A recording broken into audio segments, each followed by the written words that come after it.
You don't cut the zombie takeout off Superman.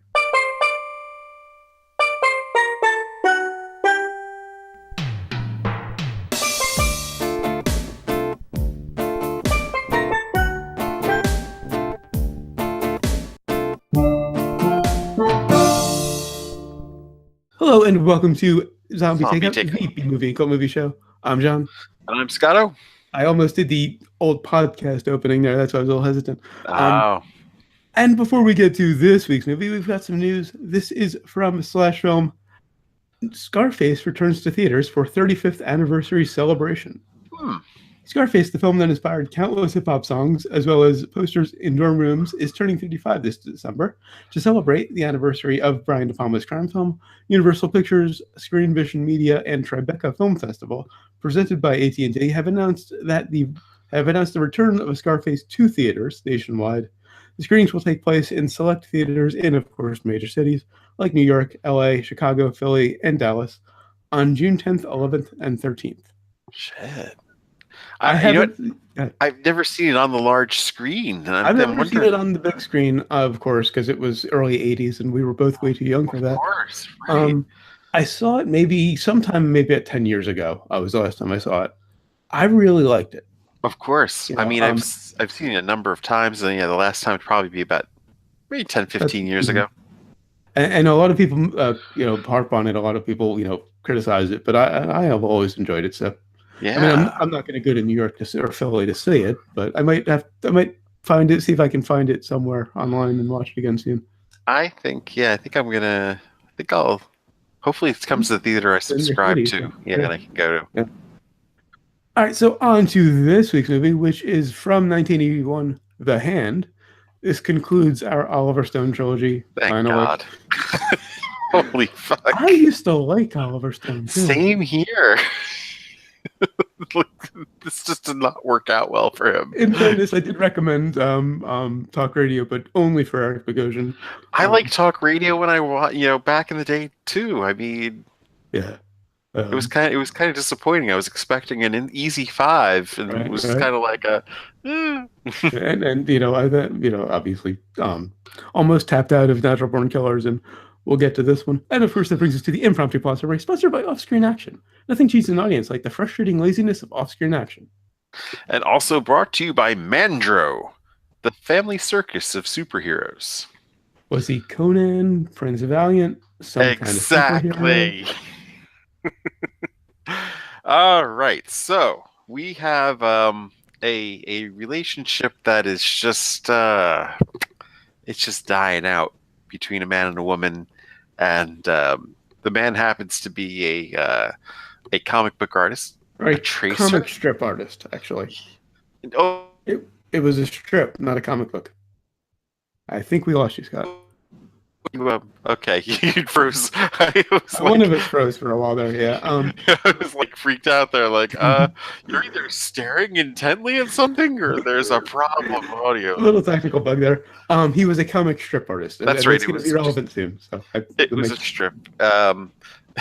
Or was it the bubble with the kids and the mommy? Yeah. He wasn't a tracer. No. I guess he did trace as well, but he did all of it. Yeah, I know. Cock knocker. Your mother's a tracer. Well, in the middle of an argument, she does something kind of rash while driving her car, and he does something rash by sticking his hand out the window of a car. To tell another car to go around them, and then... Oh, I think he was asking the car behind them to back off. Maybe. So they could get back into their lane and not have an oncoming crash. Yeah, that fits the character better. And yes, and he lost his hand. And when I say lost, I mean they never recovered it somehow. Who knows why? The artist from Andros only got one hand. Yes. And so little Bloodhound Gang reference there for the 5 people who picked it up. You have to repeat it like 10 times. The artist from Andros has only got one hand. So Yes, this makes, of course, the relationship even Mhm. worse. She's not entirely understanding of his situation. Like, well, you gotta get something to work, Yeah. a job. It's kind of like, well, you could have like not driven like a maniac. Mhm. But well, there's a lot of I guess we'd call it now masculine toxic, toxic Yeah. masculinity. Yeah. But that was really there from the beginning. Yes, it was. Before he lost the hand. It was. It was kind of bubbling underneath between the two of them. It was a relationship that should have just ended and had been like, okay, that's cool. This is done. But there's a lot of well, even like the hero's name being Mandro, Mhm. and not thinking or looking inward, and just a lot of John Milius, like fuck Yeah, this yeah. all, and we're Mhm. gonna do what we're gonna do. So he has these weird visions about the hand doing things or the hand being in places, and he feels like if there's heat where the hand is, he feels hot. If it's cold where the hand is, he feels cold. Um, And we're not talking Phantom Limb where where his hand would have been. We mean the actual hand out in a field somewhere. yes, yes, and he well, he has a meeting with someone to replace him for his comic strip, or at least to he would write the story and someone else would do the inking. Played by the great Charles Fleischer. Yes, I was kind of like, I remember that guy. I can't remember from what else though. He's was a stand-up but done a lot of other things. Yeah, yeah. And of course, well, the hand winds up scribbling all over these things, and he, well, for work, he winds up going out to the West Coast, separated from his wife. It's sort of like a Shining sort of, Yeah. scenario where he's out in the middle of nowhere. Only he's out in the middle of nowhere alone. Well, except there are locals, which he picks up a local girl. He befriends another professor, but weird things keep happening, like a drawing he doesn't remember making, Couple and of deaths. yeah, and then right, it ultimately leads up to a couple of deaths, and his wife, who comes and visits him, almost getting killed too, and so of course there's no curve in this really. Well, there's a nice swerve at the very end. Yeah, is it really a swerve I though? liked it. That brought it a brain for me. Because I mean, it's there's either two things going on here. Then they don't really. I don't know if they really settle it or not. At the very end, they do. I Because they leave you to think one thing, which disappointed me, and then they reveal the actual thing that happened, which I liked. but was it still really Was it could have been a that? hallucination? Yeah, fair point. Because the whole question is there really a disembodied hand roaming the country that can stow away in an airplane and follow him out to LA and can kill people and have enormous strength without having any muscle behind it? Or is he just fucking killing people Yeah. himself and blacking out? And if it's an actual disembodied hand, that makes the movie so much better for me. So I choose to believe that that last scene was real.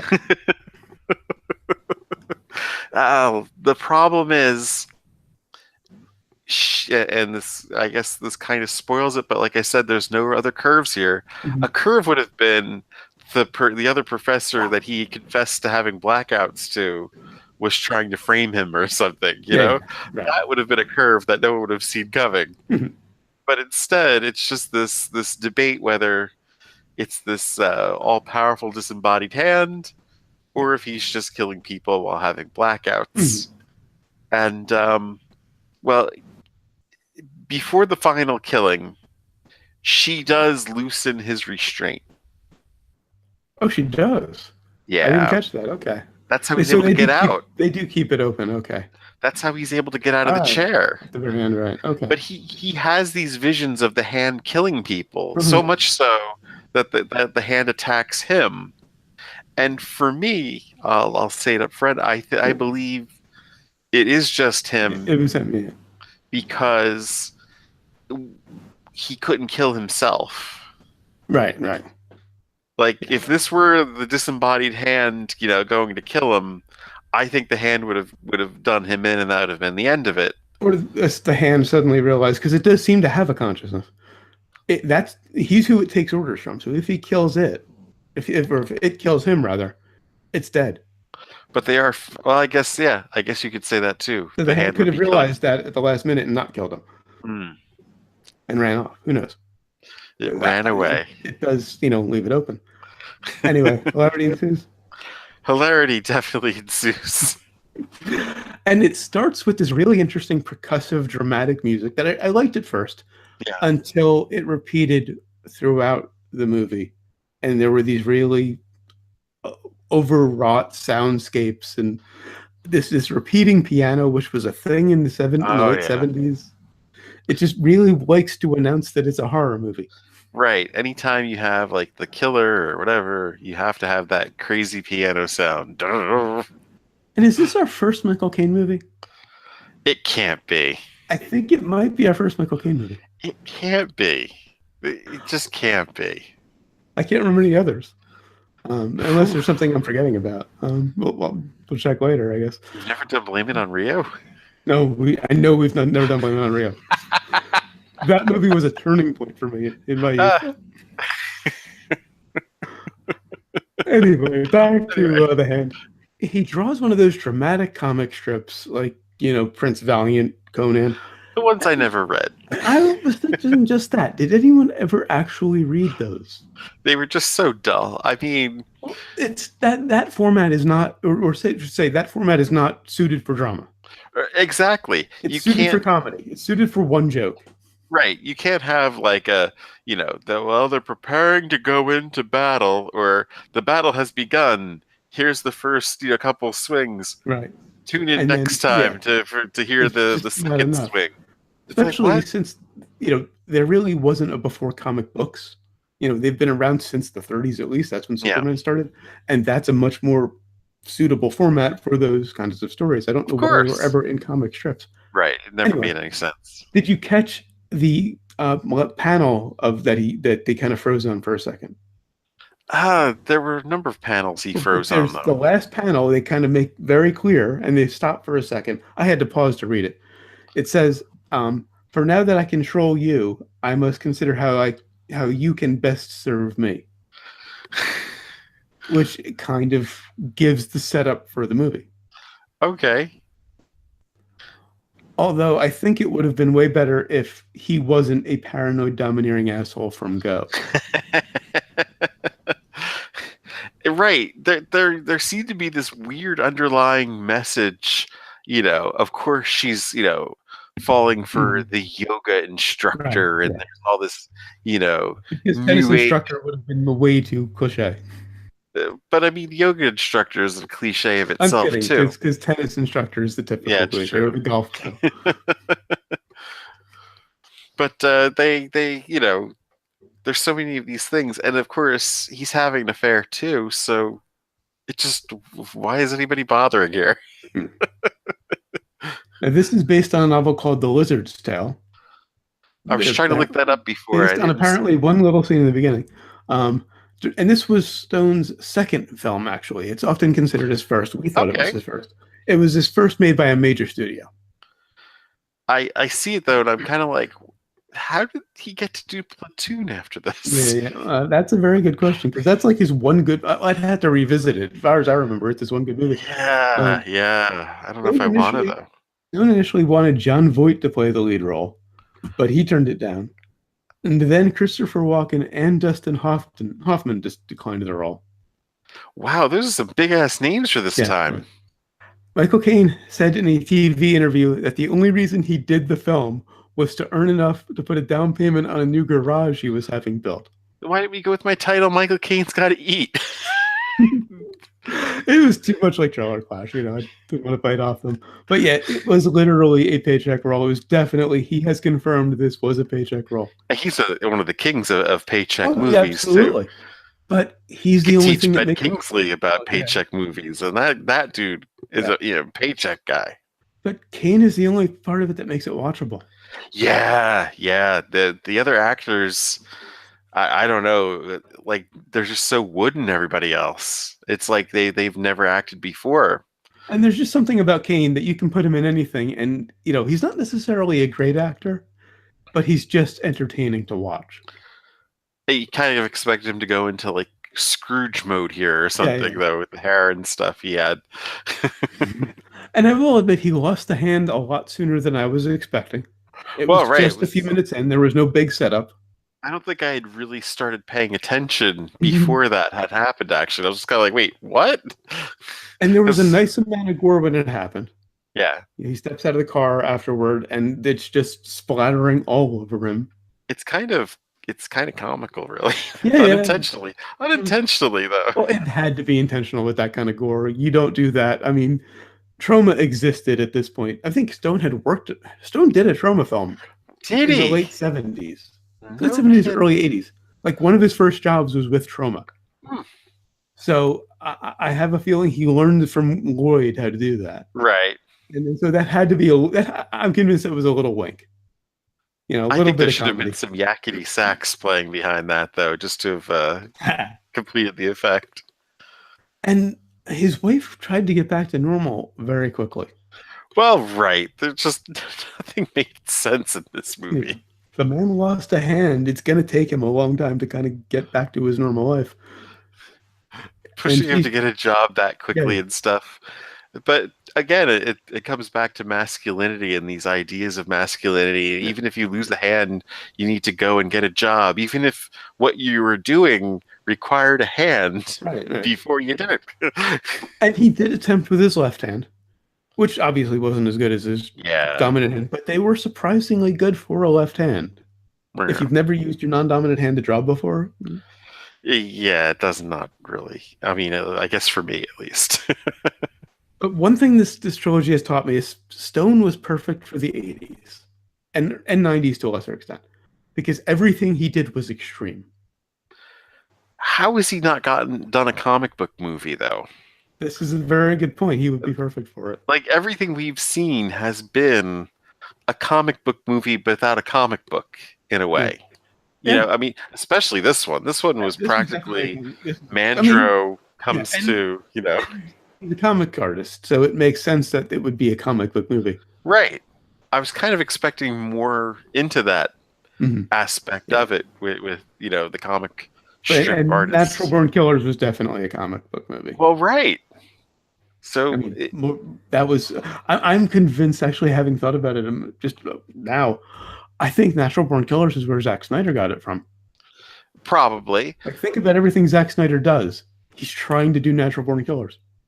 He probably did it better too, honestly. Yeah. Oh, yeah. But, I like a couple of Zack Snyder films.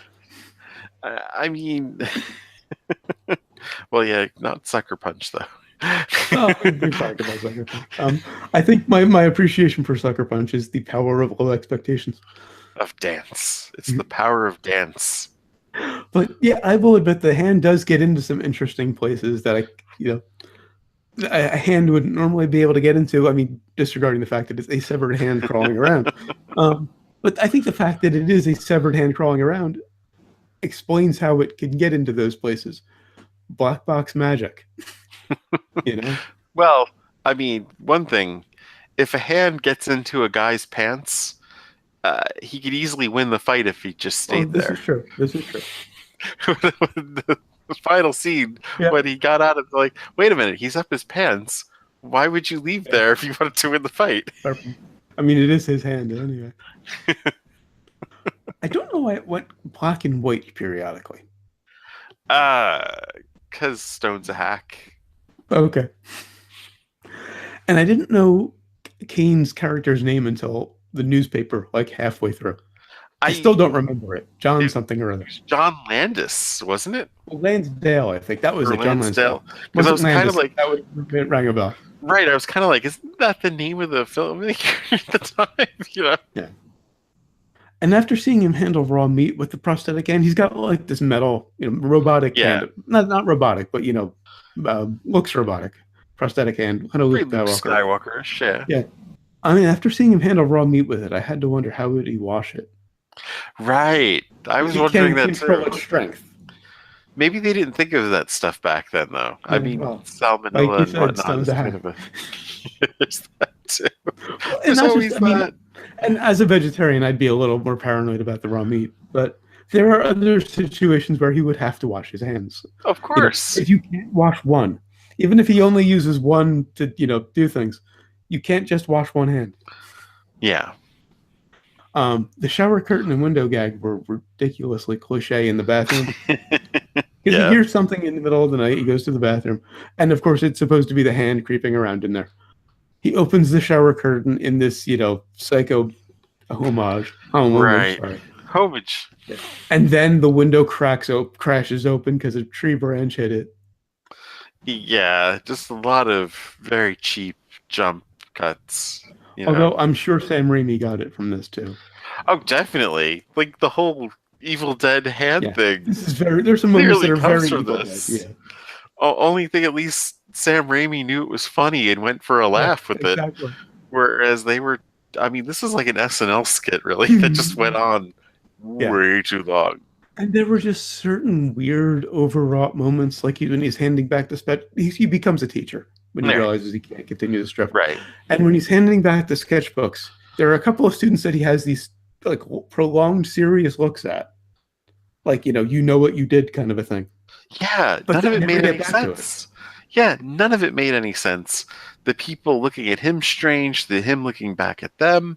How about one of the later scenes? The weirdness in the in the bar after he or the hand killed the girl. Right. That whole scene is just so weird. I mean, I guess they're trying to take it through his perspective, maybe, but it felt like everybody else was being strange too, not just him. It didn't make any sense. And they don't mention the blackouts until like more than halfway through the movie. Yeah. If they had set that up at the beginning, maybe it would have, created more of a question. A medical condition ex machina, I like to call it. Exactly. Which they should have laid in from the beginning, because that would make you think, is it really the hand or is it him, blacking out? But after a while, you don't care either way, honestly. Yeah. It's a really hard time caring either way. But whether it's him, whether it's his hand, whether it's the other professor, whether it's the little girl just finally putting shit right. I mean, any of those things would have been more interesting than what really happened. And they really push it to the end. The closing credits are like 3 minutes. So when there was less than 10 minutes in the movie and the cops were confronting him, I was really surprised by that. Because most movies have like 10 minutes of credits. I mean, I kind of knew, like I said, there's no surprises in here. And they're like, open the trunk and stuff. And just like, he can smell that too. Everybody can smell it. That's the realism of it, is a body, that's been there for days. I wasn't surprised by that aspect of it. It's just that they hadn't concluded anything at like 10 minutes to go. It just surprised me because I forgot that movies back then had short credits. How did the wife not smell that? What the fuck? How, I mean, it's all there. I think the only scene of interest that had was when Stella was going to, it looked like she was going to break up with him, and then he gives her that present. Right. And then I mean, it was the only thing that wasn't like telegraphed completely in the movie. It was like the only subtext that felt like it existed, where you're like, oh, okay, was she reacting that way? And then you find out, of course, it's to, actually, she wasn't even going to really break up with him. She was just going to go. She was just going to go off on a weekend holiday with some other guy. Right. While he was with his wife. It kind of made sense. Right. It wasn't that crazy. On the sequels and remakes. Because I think we've already discussed the ending. Yeah, I think so too. I would, with a rewrite, of course. Yes. I would like to see Del Toro take this.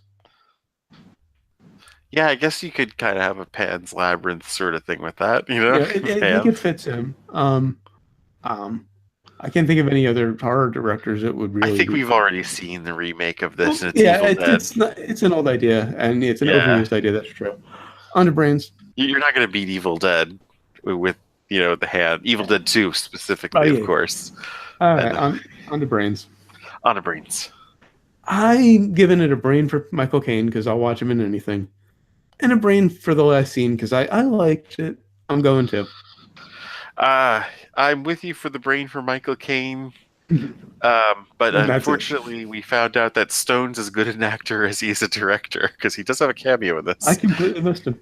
He was the homeless guy without a hand. Okay, yeah. I have to watch that scene. Maybe the one that's acting so eloquently. Yeah. Who do you think you are? I was like, oh my god. The one. He slept with the director. One brain. All right. So what have we learned? We learned that watching this movie came in handy.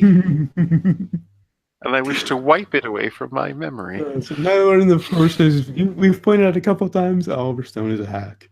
Yes, that was the conclusion of this trilogy. Holy shit. And May God have mercy on your soul. And I also learned the sound of one hand killing. Just because I had to crowbar that in. That was one of my perspective titles that I really liked. You Libby bastard. One of your titles. All right. Well, just before we get to the close, just because I'm keeping myself honest and making sure I do this, I'm going to be doing a solo video on Saturday, hopefully. It's going to be the rec list, recommending my favorite thing in the world. Those of you who know this show know what that is. Because, June 2nd is coming. So I just mentioning that because this will keep me honest and make me do that video, which I still haven't recorded yet. Uh-oh. Anyway, that's it for The Hand and of thankfully our Oliver Stone trilogy. Yeah, I am stoned out. Please give this video a like if you enjoyed it and subscribe if you haven't. Until next time, when we'll be reviewing Sisters, which is our Margot Kidder tribute suggested by Boda. Always remember, never forget, wherever you go in life, there you are.